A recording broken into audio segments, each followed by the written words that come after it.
How's it going, everybody? It's me, Shane. I'm here to give you another episode review and recap of Skeleton Knight from Another World. Wait, no. Yeah, Skeleton Knight from Another World. Don't know why I was going to say something different. This is episode 2.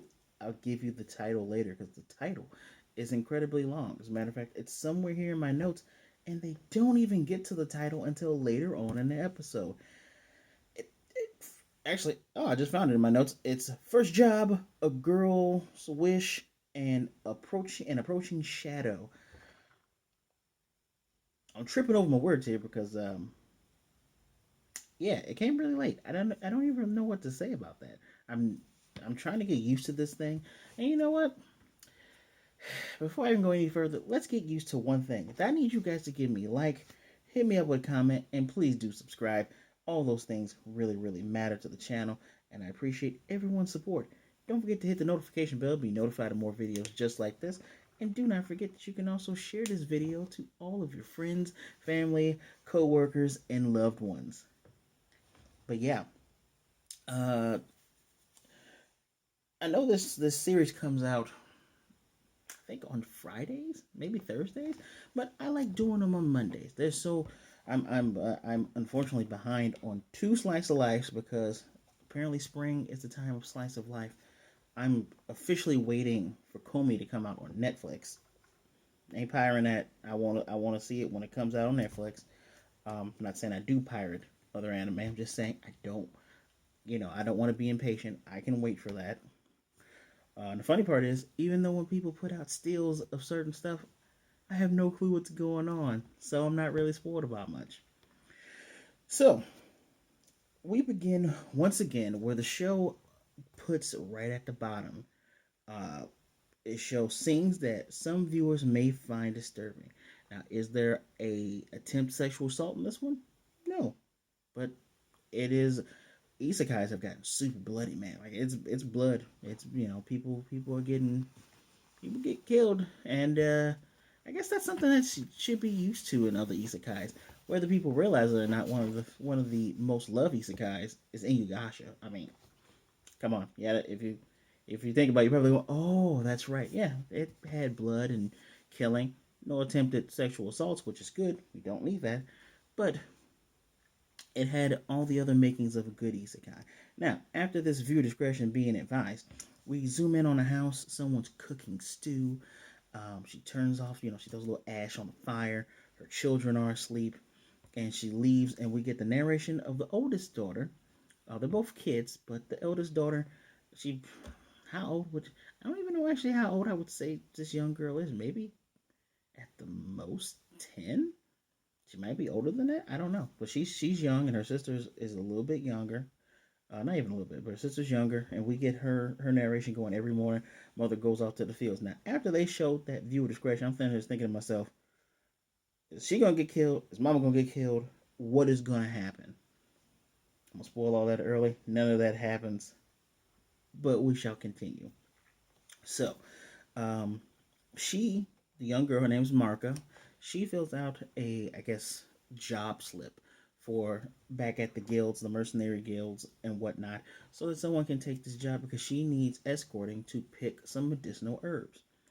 Her younger sister's name's Helena, and she really just wants to help her mother because of everything that she does for them. Then we get our very cool intro, which I don't remember the intro animation ending off where Ark uses fire to jump them across a chasm to get away from the dragon, and both Ponta, the little green kitsune, and the elf woman are both like flustered because that was a wild ride. And in the clouds is his skeleton face going ha ha ha ha because he is enjoying every bit of this while remaining low key, very very low key.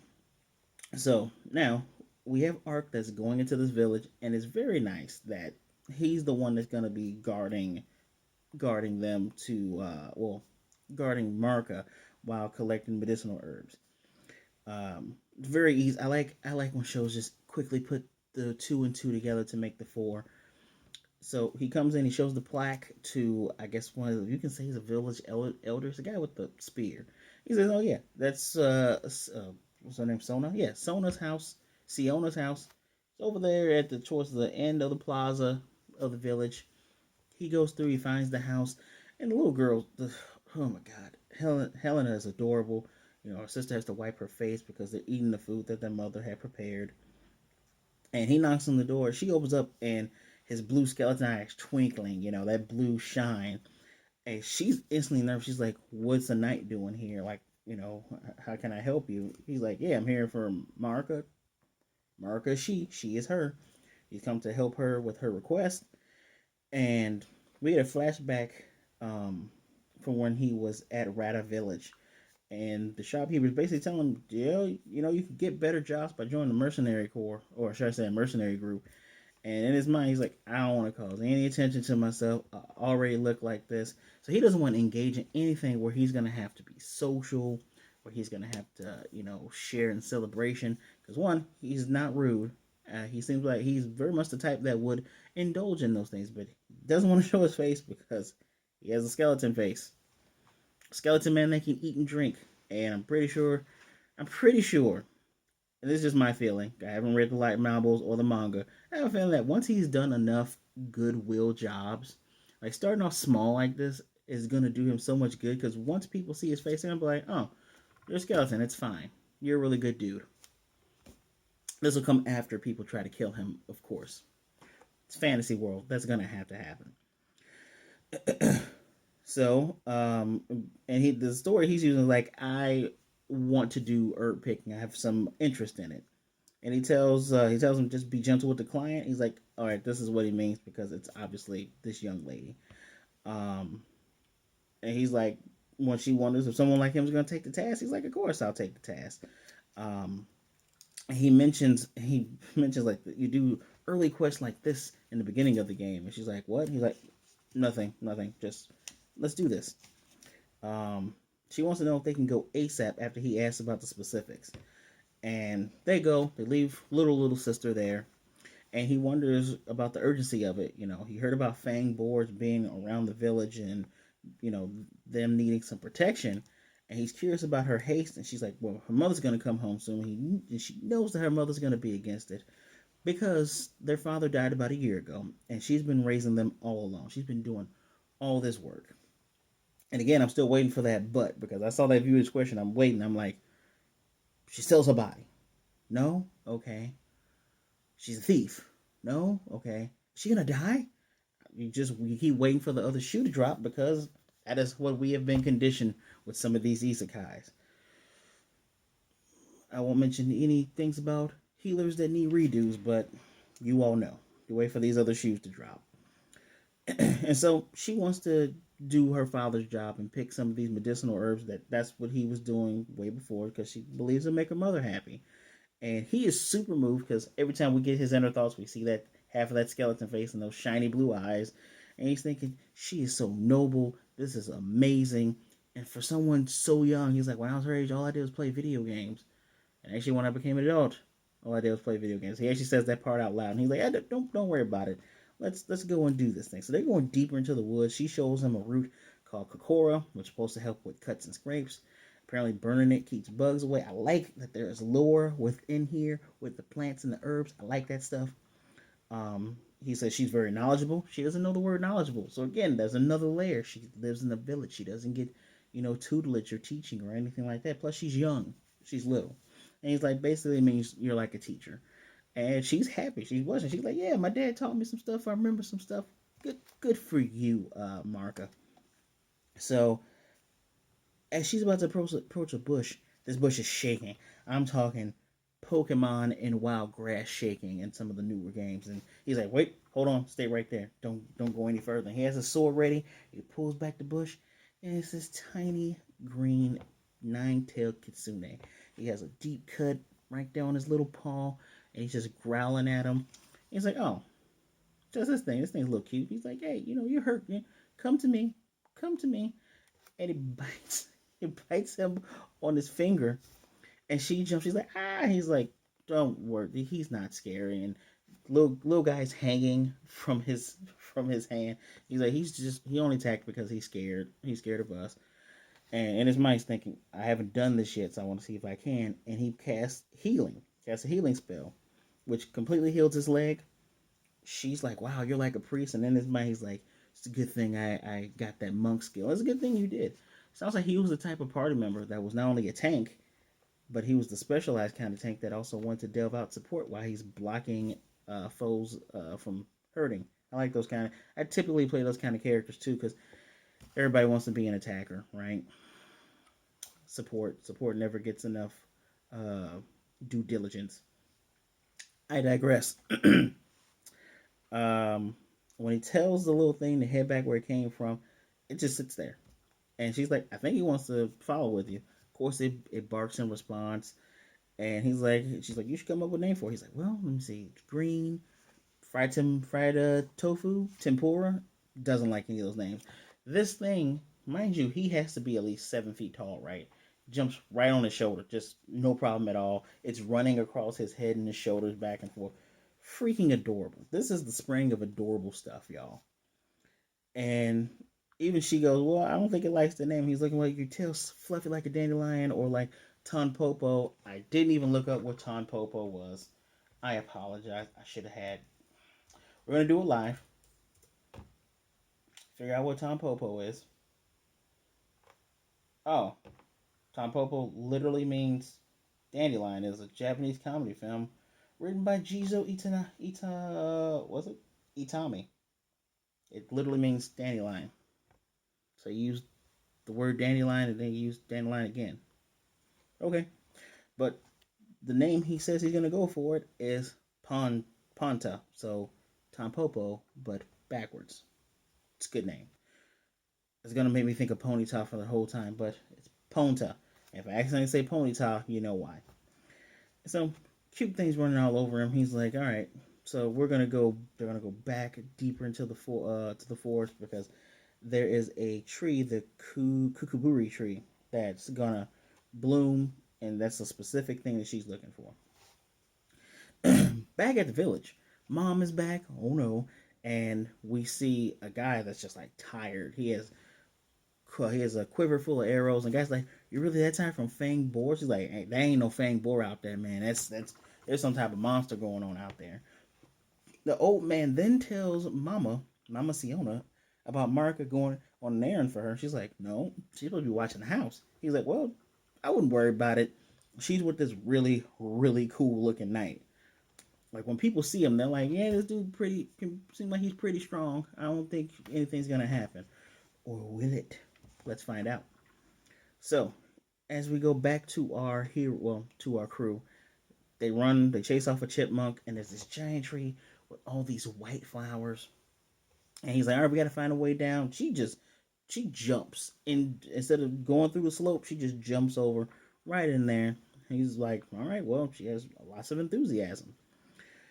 And he's very surprised at this, but then we see a green body, and he tells her, "Don't move." And this giant green beast, and it's so weird, y'all, because it has big hind legs, got a long body, got 2 legs in the front, then has 2 legs up here, and it has this lizard head, eyes that move around like a mantis. Have you ever seen mantis eyes where they move around and they zero in on something that has those kind of eyes?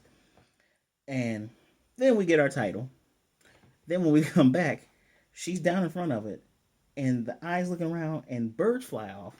Zero in on bird, and it has a long tongue like a chameleon, like a frog. Grabs a bird, eats it, and she's about to get killed because then it's coming down with those front legs. It's gonna stomp her, and we see a big old imprint on the ground.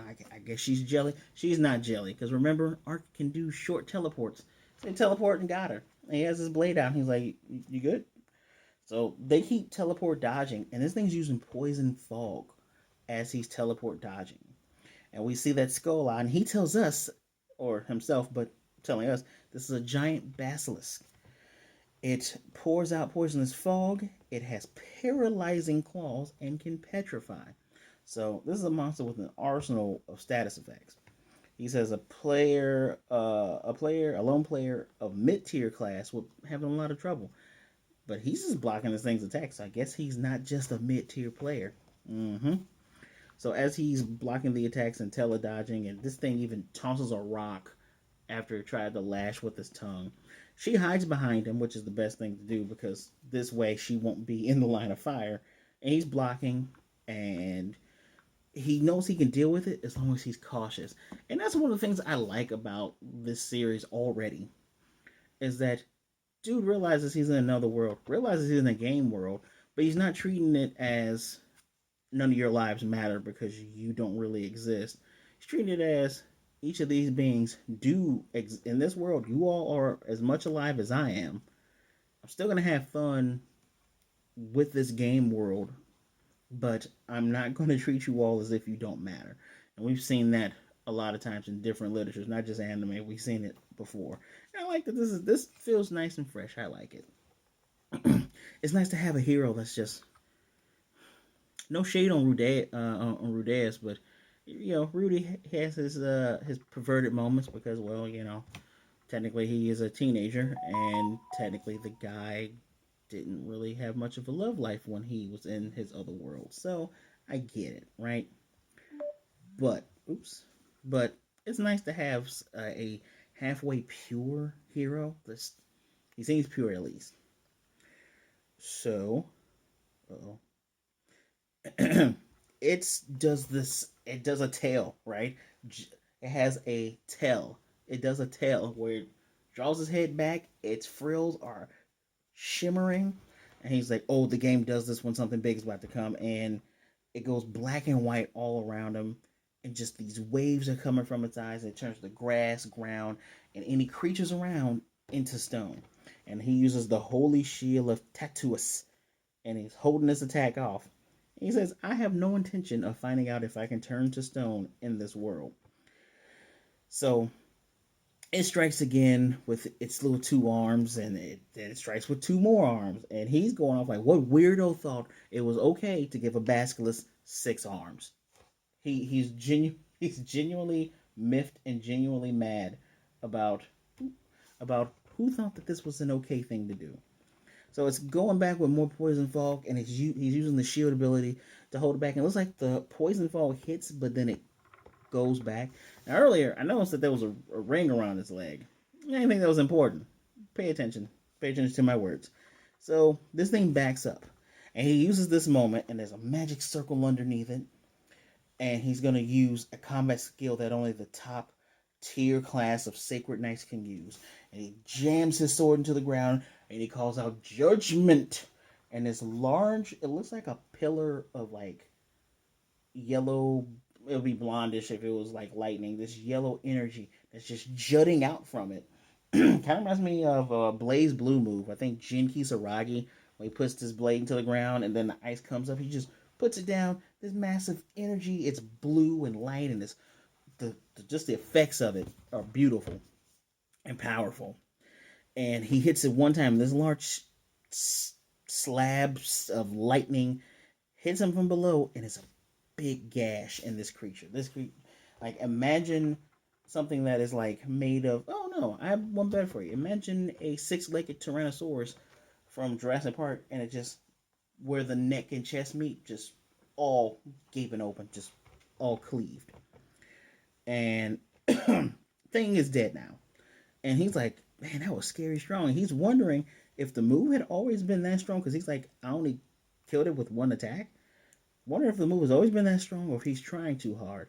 And this is where I'm going to interject. I wonder if he's actually special. And we're getting another hint at this later on in the episode, but it seems like he was surprised about Wyvern Slash being strong, because it seems like it's a beginner or an early rudimentary move for a knight. He's kind of surprised that the judgment move only took one go. Seems like one of those moves that you have to hit a couple of times in an MMORPG, right? So, she's amazed. For whatever reason, Ponta was gone, and now Ponta's back. And he had came up with the idea that this was probably the thing that hurt Ponta, because the moment Ponta saw it, they was just hissing, just all hissing and frills. So she's amazed. She's like, the whole town's gonna be surprised, and they're gonna want to celebrate. And he's like, no, promise me you won't tell, because I don't want to cause any attention, please. And she promises, right? She's like, okay, I promise you. Did all this, you saved my life. It doesn't matter. And he's like, by the way, I'm guessing that this thing is what caused the Fang Boars to, be around the village. It's probably been chasing folks. By the way, as he takes a step forward, there's this black and reddish ring breaks as he takes a step forward. He's like, doesn't really pay attention to it. I had to pay attention to it this time because first I saw it, I'm like, oh, maybe that's just part of the design. No, just broke right off. So he points, is like, is that one of the Fang boys? We get this big giant One Piece sized monster with giant tusks, and she's like, yeah. He's like, cool. I'm gonna go ahead and grab this for the village. They come back. He has this giant boar, and he says, yeah, all I want is just the fangs and the rune. I want all of you guys to cut this up and share it amongst yourselves in the village. And they're like, hey, this dude's cool. Woohoo. And so Mama Siona comes up. She's all tears, and she comes and hugs her daughter, who drops the basket of all the earth because she filled up that basket. Did not forget to fill up that basket. And she's glad she's okay. And they both, the daughter doesn't cry, but she has a lot of tears getting ready to come down. And she's asking why she went, and she explains, I wanted to help you. This is what Dad would do, and you do a lot of work. And she finally sees the herbs, and Ark apologizes to her. He says, you know what? I'm sorry for taking her without consulting you, without having some kind of discussion with you about what to do. And he says, I've never met a child that cares so much about, their parent, their mother. And she smiles. She's like, all right, I know she loves me. And she's like, it's okay. And they're just thankful. The village warriors then ask, did you run into anything out there? Anything particularly strong? And he's like, I didn't run into anything that gave me any trouble, which is not a lie. He's just not telling what it was that he ran into. And he's like, well, nothing he couldn't handle. He's like, isn't that right, Marca? And she's like, yep. And the day has ended. Sun is about to set. And they're all thanking him once again. And little girl Helena, this must be the season for cute anime children, because she has this flower wreath for him. He kneels down, of course, so she can put it on top of his helmet. And Marca calls him as he's getting ready, as him and Ponta are about to leave, and she asks, will I see you again? And he's like, of course you'll see me again. Making friends everywhere. It's very nice. Meanwhile, there are a bunch of men out there fighting. We see a dude that's turned to stone with one arm. We see a dead dude slumped against a tree. And all these warrior knight men stab at another basilisk with their swords and their spears, and it took all of them to kill it. And now there's this blonde-haired man talking to, who is most certainly the leader, the general. And he's talking to him. He's saying to him, hey, we have, where's my data here? We have 15 dead and 38 injured. Those are our casualties. So all in all, was it 40? No, I'm sorry. Oh, damn. That's 52. Damn, 53. All in all, they've had 53 casualties. And Elias says that's so bad with just a regular 8-meter basilisk. And he said, this is a really strong specimen. As at night, we have a moon. I love whoever is doing the art for this. Is it Cloverworks? I forget who's doing the artwork for this, but the moon up there looks like a nice realistic moon, because sometimes you can see the whole moon, but only a crescent part of it is lit up, but you can still see the whole thing. That's the kind of moon they have. Good art. Anyway, he says, we also have news. They come upon the dead one that he killed, right? That's by the Kokoburi tree. And they're like, yeah, we can tell this thing was killed with one attack, and it only took one try. And they're like, who in the world could do something like that? He's like, whoever this person is, they have to be a god or the devil himself. Meanwhile, he being Ark, him and Ponta are back in his room at the inn. They're eating and drinking. He's having a good time. He's like, man, this is really fun. I'm fighting more monsters. I still want to keep a low profile, but let's take something more challenging tomorrow, Ponta. And Ponta's all on board. Next episode is going to be called Stewart Elf Dances for Her Comrades. Then we get a little tidbit at the end with the little plushy Ponta. I have no idea how quickly they make these, but that's the thing that I saw at the end of last episode. Do you like fried tofu or do you like tempura? Which do you prefer? And we get udon with Ponta. I have not had fried tofu. I've had tofu before, but I've not had fried tofu, but I kind of like tempura more, personally. Yeah, guys, good episode. I gotta give this a 4 out of 5. And you know what?